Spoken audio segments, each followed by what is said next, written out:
Bueno, y vamos a iniciar este primer bloque de conversación. Pamela, tenemos acá a Alex Visic. Alex es consultor y escritor y es un apasionado de los temas de transformación digital, pero además te quiero decir que es de Antofagasta, así que tener una oportunidad, y están los dos en Antofagasta, mira estas conexiones. Mucho talento en Antofagasta también. Por supuesto. ¿No? Parece. Tenemos que mostrar las regiones y ese también es parte de lo que estamos haciendo acá. Alex, tienes una tremenda trayectoria en el mundo digital y me gustaría que nos contaras de esos orígenes, porque fuiste de los primeros que de hecho en Chile empezó a hablar de Internet, ¿no? Eso es lo que nos contaban por ahí de ti. Alex, si quieres te presentan, bienvenido a nuestro programa.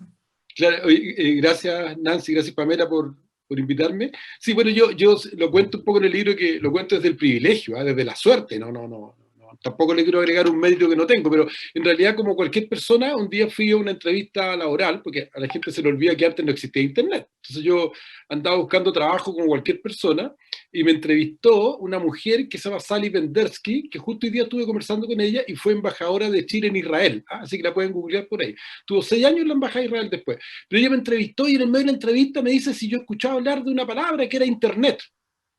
Claro, y la Sally estaba bien metida en el tema y yo había escuchado la palabra Internet, pero en Chile nadie hablaba de correo electrónico, y algo yo había escuchado, pero yo entendí inmediatamente que ella me estaba hablando de algo sumamente importante, interesante, capturé, digamos, la importancia del momento, y hice todo lo posible por quedar en el trabajo, digamos. Claro, ¿Qué año fue eso? El año 90 y tanto. Claro. O sea, la década del 90, pero la segunda mitad del 90. Y armamos la primera incubadora universitaria en Chile. Entonces yo conocí a los alumnos de la Chile que crearon la primera página web de Chile, la 200 del mundo, empezamos a hablar del concepto de emprendimiento, de todo este entorno emprendedor, creamos el Capital Semilla y la Corfo, del cual me siento parte padre de eso, porque ahí surgió a partir de una discusión de una pelea del Capital Semilla. Y fui a Estados Unidos, estuve con los chilenos residentes en Silicon Valley, hicimos hartas cosas, digamos. Después hicimos varios proyectos, y en la Chile empezamos a mandar estudiantes de la Chile a Estados Unidos a programar, y por ahí se engancharon con una cosa interesante y desarrollaron un software para un chip que iba dentro de una cámara fotográfica, que fue la más pequeña del mundo, cuando los celulares no tenían cámara fotográfica. Y por supuesto que nos trajimos un par de cámaras y fuimos a regalar una cámara a La Moneda, se la regalamos al presidente Lago. Entonces hicimos hartas cosas, digamos, pero bueno, así va pasando la historia, y hoy día estamos en otras cosas. No me quiero. Oye, ¿y han pasado cuántos años desde esa? Porque abismante, porque hablamos de Internet y ahora ya... 25 años. 25 años, fácilmente. Claro, sí. 25 años. Sí. Y te digo que la Telefónica armó un grupo que se llama The Cheese and Wine, y la Telefónica ponía los quesos y los vinos, y nos juntábamos en el edificio de la Telefónica, los locos, que algo estábamos en esto, y entre copa de vino, dice, oye, no, pues si ya empiezan los diarios electrónicos, no te creo, todavía no, si lo están pensando. Esas son las conversas nuestras los días viernes. Y era como el rumor, así, no, si la tercera lo está haciendo, no te puedo creer, en serio, sí, y porque no habían diarios electrónicos en Chile, en el mundo. Entonces, y era un grupo de locos que la Telefónica los juntó para generar masa crítica, ¿te fijas? Y por ahí llegaban algunos inversionistas, y conocí a algunas personas que no voy a nombrar. Pero claro, era una cosa muy novedosa, digamos. Y partió así, bueno, y de esa época, que hubo una época, no sé, espeluznante, fascinante, ¿cierto? Pasaron los años, y después también de pronto me decepcioné, digamos. Creo que podríamos haber avanzado mucho más. Siento que lo tecnológico se transformó en una infraestructura. Siento que de pronto se instaló en Chile ciertos conceptos como decir, no, esto es un problema técnico. Esto es un problema técnico, así como una, que es como un sello no sé, divino, así. Estoy hablando de algo que es objetivo, esto es técnico. Y eso creo que generó mucho problema en Chile, porque yo siento que los problemas no son técnicos, son políticos, ¿cierto? Y lo que faltó para el desarrollo de lo digital, que no es lo mismo que lo tecnológico, es una cultura. Es la cultura de la transparencia, la cultura de la no discriminación, ¿te fijas? Que si tú vas a Silicon Valley, que está en Estados Unidos, digamos, Silicon Valley no es un país comunista precisamente, y tú te encontráis con homosexuales, con gente, con jóvenes con el pelo verde, o sea, te encontráis con una diversidad social y cultural gigantesca. Entonces, Así es. no es que primero tú te haces rico en la tecnología y después inviertes en cultura, es al revés. Google siempre fue diverso culturalmente. Y por eso Google es lo que es. No es que la cultura de Google sea un gasto loco así que hicieron después que tenían mucho dinero. Yo creo que lo que es Google es producto de una cultura amplia y que no se dio en Chile, ¿te fijas? Que no se dio en Chile. Y siento que ahí hay un tema político interesante que es lo que a mí me apasiona, digamos, ¿eh? Porque creo que los cambios no están porque tú compráis más tecnología ya tenemos, digamos, ¿no? Y yo aspiro a un cambio más cultural, ¿no? Oye, y ya que has mencionado, a mí me ha tocado viajar harto y estar metida en hartas culturas. Curiosamente estuve en Israel. Se me ocurrió por ahí, por el 2013 más o menos, entrar al Columbia Business School y nos llevaron ahí de la mano con los profes una semana a recorrer Israel, a la empresa de base tecnológica, y ahí un poco comprendí la relación de Israel con Estados Unidos, Silicon Valley, Nueva York, que uno desde acá de Chile a lo mejor no la comprende muy bien, porque hay 6 millones de israelitas en Israel, pero también hay 6 millones de israelitas entre California y Nueva York, ¿no? Claro. Y todos estos impulsos, por ejemplo, toda la principal oficina de desarrollo de Microsoft está en Israel. O sea, hay una conexión directa de la tecnología, porque muchos ponen de ejemplo a Israel como país, pero la verdad es que ellos tienen una estrategia que es muy diferente y por razones muy distintas a cualquier otro país. Entonces, tender a compararse también son de su pinta. Y a propósito de lo que tú conversas, me llamó mucho la atención que, por ejemplo, donde íbamos, o sea, uno siente que está al filo de la tragedia estando ahí en Israel, ¿no? Al filo de algo puede pasar. Me acuerdo que nos suspendieron una reunión porque habían interceptado 21 misiles que venían al lugar donde íbamos a estar. Y eso es como algo cotidiano. Entonces, la necesidad de tener tecnología nace de un tema de sobrevivencia realmente y de sustentabilidad por la vida. Y eso hace de que como estrategia se tenga que tener este otro asentamiento, inversiones en Estados Unidos y conectar, y están absolutamente vinculados de forma permanente, y finalmente lo que uno compra para Navidad en la casa, un dron para el niño, claro, lógico, viene de una necesidad bélica o de sobrevivencia en Israel, ¿o no? Oye, hay una economista que puede que ustedes dos la hayan leído y estoy seguro que Nancy, digo, pero al menos porque la conozco más que a ti, pero que tiene que ver con la Mazzucato, que ella habla del rol del Estado en la innovación, ¿cierto? Claro. Y en el fondo hay un cuento de Disney que nos contaron así, junto con el de Blancanieves y los 7 enanitos, nos contaron la historia de Steve Jobs y Bill Gates, que ellos eran unos jóvenes que andaban por ahí en las plazas, entonces, algo que nunca he creído en el elevator speech, o sea, que yo me vaya a subir en un elevador y en 2 minutos me voy a conseguir $1.000.000 de alguien, a mí no me lo vendáis, no me lo a mí me ha pasado, a mí me ha pasado. Al menos un proyectito sí. Sí, no, a mí me ha pasado. Yo levanté lucas en el coffee break de una conferencia. No, está bien, si yo no digo que no, pero no sé si eso es un modelo para enseñar en los magísteres de la universidad. Yo lo que enseñé en la universidad son políticas y estrategias. No, pero entiendo el punto, sí. Claro, porque en el fondo, Disney, sí. Claro, un cuentito, porque en el fondo lo que pasa es que Silicon Valley surge a partir del tema de los misiles interbalísticos. Exacto. Claro, exacto. entonces te fijas tú, entonces la industria militar movió, claro, y de pronto digo, no sé, tal vez hay que contar otra historia, y a lo mejor a Bill Gates y a Steve Jobs y a muchos más que eran súper inteligentes, la CIA los tenía detectados que tenían 14 años, entonces cuando tenían 18 andaban pidiendo plata y les mandaban plata, no sé, ¿me entendés? No tengo idea, pero lo que yo sé es que lo tecnológico es estratégico y es político, ¿ya? Y en ese sentido, ¿cierto? Hay que moverlo desde ahí, ¿ah? Entonces, siento que acá, digamos, uno de los eslogans que yo tengo es tecnologizar la política y politizar la tecnología. ¿Ah? Porque acá pareciera que está diferenciado, ¿te fijas? Y yo creo que no, yo creo que lo político es tecnológico y lo tecnológico es político porque nos atañe a todo. ¿Ah? Entonces hay que mirarlo desde ese lugar, digamos, hay que mirar desde de las correlaciones de poder que la tecnología genera. Y también ahí hay otra cosa, que el poder es cultural, ¿te fijas? Entonces, cuando me tratan de poner todo como lo técnico, y que si yo no hablo de Big Data, o no hablo de inteligencia artificial, o no hablo de programación, no estoy hablando de lo tecnológico. Bueno, a lo mejor de lo tecnológico no, pero lo digital es otra cosa.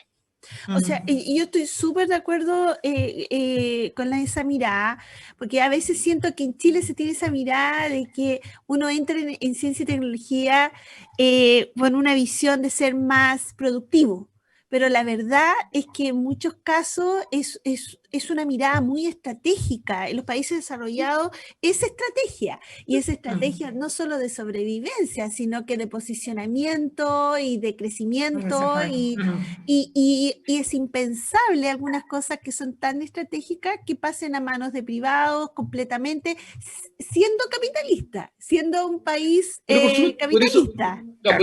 Por eso que yo aclaro que Silicon Valley no está en un país comunista, porque creen que porque aquí en Chile hablar a favor de la comunidad gay es ser de izquierda, hablar de la ecología es ser de izquierda.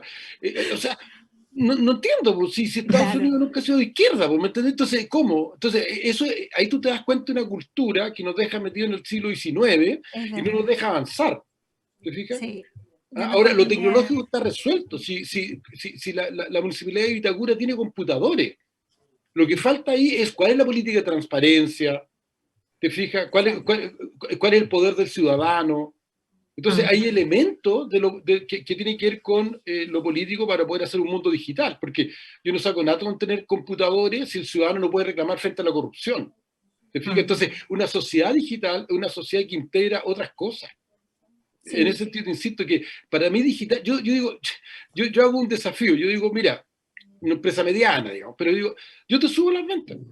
¿Tú quieres que hablemos de productividad? Mira, yo te subo las ventas y te bajo los costos. Pero déjame hacerte un cuestionario. ¿Cuántas mujeres tenéis de gerente? Claro. ¿Cuántos cabros con un aro tenéis contratados? ¿Cuál es tu política de selección? Porque si tú me mostráis pura gente con terno azul y zapatos, ahí tenías problemas, ¿no? Claro, la falta de diversidad. ¿Cómo querés que te suba las ventas? Si no tienes cómo, no tienes una diversidad cultural dentro de la empresa para entender la diversidad cultural que está afuera. ¿Cómo vamos a exportar entonces? ¿Te fijas? Entonces, hay elementos de eso que tienen que configurar para entender qué es lo digital. Y para mí lo digital es cultural. Y en ese digital cultural, ¿cuáles son las conversaciones que se están dando en espacios como, por ejemplo, en el empresariado chileno, en las universidades? Porque pareciera ser que, claro, cuando hablamos de transformación digital, lo primero que te aparecen son las tecnologías y todas las posibilidades que tenemos de usar la tecnología. Pero esto cultural se va quedando atrás, y al final, como son cambios que son profundos, pareciera ser que todos dicen, chuta, no, mejor sigamos en esta misma línea y seguimos una y otra vez como discutiendo lo mismo de siempre, aunque sabemos que el problema lo tenemos en este otro ámbito. ¿Cómo ves tú, desde dónde parte una transformación, dado que te has metido harto en esto, por ejemplo, en el mundo empresarial? ¿Cómo está viviendo el mundo empresarial esto? ¿Se está moviendo la aguja? ¿Hay algo así como tu libro, Mi luz de esperanza? Claro, mira, yo siempre aclaro que tener esperanza y ser optimista no es lo mismo que ser bobo. Porque no, o sea, hay que confundir optimismo con ingenuidad, ¿cierto? ¿Ah? Sí. Entonces, pero digo, yo a riesgo de equivocarme, voy a hablar desde una cierta convicción, y si me equivoco me lo dicen y yo no tengo problema, digamos. Pero yo creo que los más innovadores en Chile son los ciudadanos. El chileno es muy innovador, o sea, tiene un poquito de consumismo, a lo mejor eso, pero adquiere rápidamente las cosas, las aprende a usar, entonces somos campeones mundiales en Facebook, ¿te fijas? Y ahí no es malo. O sea, que tú digas que por número de habitantes, entonces la gente, por ejemplo, hay una revolución cultural que es la cuenta RUT. O sea, entonces en Chile todo el mundo sabe sacar plata de un cajero hace mucho tiempo. En ese sentido, el individuo, yo diría que es muy innovador. Así que top one. Segundo, el Estado. El Estado en Chile, o sea, en Chile, cuando tú se lo contás a alguien de afuera, le parece una cosa extraordinaria, nosotros estamos acostumbrados. Tú haces tu declaración de impuestos el día 30 de abril y el 10 de mayo tú recibes tu devolución. Y la gente el 10 de mayo no sale a mirar si está el saldo. No. O sea, se lo sale a gastar porque el Estado te cumple como reloj. Y eso es increíble, es muy bueno.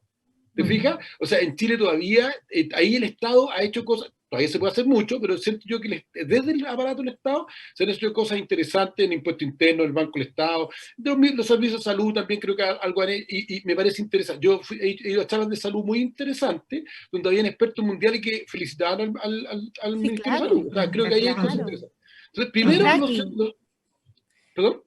Ahora con el COVID, todo el tracking que han hecho de las personas, el control, o sea, igual todo bien. Hay cosas ahí. Ahora, primero el ciudadano, segundo el Estado, tercero el empresariado, que te lo voy a dejar en paréntesis un ratito, increíblemente, cuarto la academia.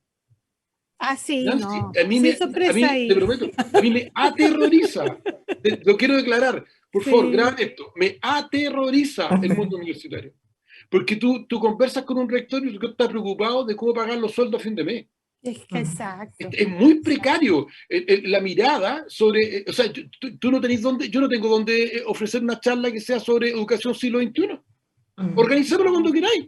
En la universidad es como que, ya, bueno, pero te llaman 5 años más. No, apenas sobreviven. Apenas sobreviven. Sí. Y ahí hay un tema de capacidad estratégica muy importante. En la empresa, retrocedo un punto, al tercer lugar, la empresa, sí, en la banca, en la multitienda, tú ves que hay mucha tecnología, pero también yo siento que hay mucho atraso y hay mucha resistencia, y yo, cuando me invitan a dar charlas, solo voy perdón a nombre de mi generación. Yo creo que yo voy a cumplir 60 años, es verdad, y yo creo que mi generación está en la resistencia, y está en la resistencia para desistir, porque al final van a perder igual. Pero yo no siento ese empuje transformador que me gustaría sentir. Me van a decir que hay y se van a comparar con no sé quién. Mira, si uno siempre puede buscar con quién compararse, pero la verdad es que yo creo que estamos en deuda. Honestamente, yo creo que estamos en deuda. Yo no digo que estamos mal, pero estamos en deuda. En deuda con un modelo transformador, innovador, siglo XXI, claro, o sea, mira, pensar dónde está Chile el año 2050, ¿cierto? Y proyectar eso y sentir esta cosa más modernizadora de las empresas. Es pero de la lista que tú diste, el más preocupante es efectivamente la casa estudio, porque si en la casa estudio estamos generando a los profesionales que deben salir con este cambio de switch y por lo tanto estar súper familiarizado con todos los sistemas, qué sé yo. Entonces, si desde la casa estudio no salen con eso, es preocupante, ¿no? Pero mira, solamente yo con mi pareja, este año vamos a comprar $5.000 en educación fuera de Chile. Claro. Porque estamos comprando cursos y programas por internet. Mi ciudad estudiar en el MIT, yo voy a estudiar en España. Entonces nosotros estamos, ¿cierto?, importando educación. ¿Te fijas? Y no nos estamos gastando esos $5.000 aquí en Chile. ¿Por qué no vemos oferta? Entonces es muy rápido. El proceso es muy rápido. Sí, y en eso que tú mencionas, yo creo que hay esta mirada de corto plazo que se ha ido quedando en la mayoría de las instituciones. Ha hecho que al final estén todos en la contingencia y metidos en los problemas del hoy, y sacar la cabeza y mirar hacia dónde vamos está costando en varias instituciones. Yo creo que, bueno, desde el punto de vista del Estado, igual ahí tenemos una reflexión que hacer en este Chile que queremos, hacia dónde queremos proyectarnos, pero también en esa mirada, sacar la cabeza y mirar, están los miedos. Porque tú dices, me perdí una historia. Claro. Y como que esto sacó la cabeza y cambió, y entonces, ¿qué hacemos? Porque finalmente los tomadores de decisión están un poquitito atrapados entre esos miedos, y esta cultura de tampoco tengo ni la energía, ni sé cómo impulsar temas más innovadores. Lo que pasa es que ahí tenemos varios programas, porque hay un tema que es el cambio generacional. Mira, es que verdad, lamentablemente el ser humano no cambia. Entonces, ¿qué es lo que viene? Que viene un cambio generacional que implementa los cambios. Mira, fíjate tú en la política. Candidato presidencial de la izquierda, Boric, 35 años. Candidato presidencial de la derecha, 43. Es un cambio generacional. ¿Cuáles son los íconos hoy día, sí, pero wow, del empresariado en Chile? Notco, Corner Shop. ¿Dónde están los grupos económicos? ¿Pero cuáles nos dicen? No está así como, el grupo Luxis acaba de invertir en un robot en el norte. No. El grupo Mate acaba de patentarnos. No. Entonces te fijas, porque ahí el problema está en que al ser humano nos cuesta cambiar. Entonces al final lo que implementan los cambios son un cambio de generación, y eso puede hacerlo muy lento. ¿Te fijas? Entonces ahí yo digo, no sé si lo puse en el primer libro, estoy escribiendo otro, pero creo que hay que cambiar por amor. uno tiene que cambiar por amor a las generaciones futuras. Y creo que falta eso, que falta esa parte más inspiradora, que tenga una motivación más valórica por qué cambiar. Y no decir, bueno, es que yo no importa, porque contar, ahí me quedan 10 años, 20 años, me jubilo, ¿qué me importa a mí? ¿Te fijas? En ese sentido, creo que se requiere otro tipo de liderazgo que sea más inspirador. Yo creo que falta un poquito eso. Ahora, ¿qué te motiva? Dale nomás, perdona. Se me olvidó mencionar, cuando hablamos de la empresa, que sí, por ejemplo, el caso de la minería, me estaba mirando a ti, que sí hay innovación, y por ejemplo, hay desde antes COVID, porque la gente cree que todo es COVID, y había empresas mineras que operaban muchas cosas, muchas faenas en forma remota, ¿cierto? Y, sí, claro. y yo fui, me acuerdo... No, pero no te olvides de los autos autónomos, los vehículos autónomos que se probaron primero en la minería en Chile. Claro, pero te fijas, ahora, lo que sí te quería contar, ¿cierto? Que si es cierto, la minería arrancó antes, también tengo amigos que dentro de la minería, hace 5 años atrás, cuando ellos empujaban eso de la minería remota y qué sé yo, también dentro de la minería había sectores conservadores que le decían, ¿para qué?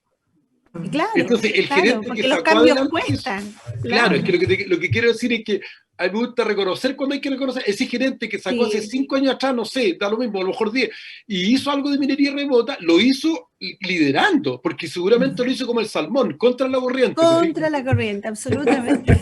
Claro.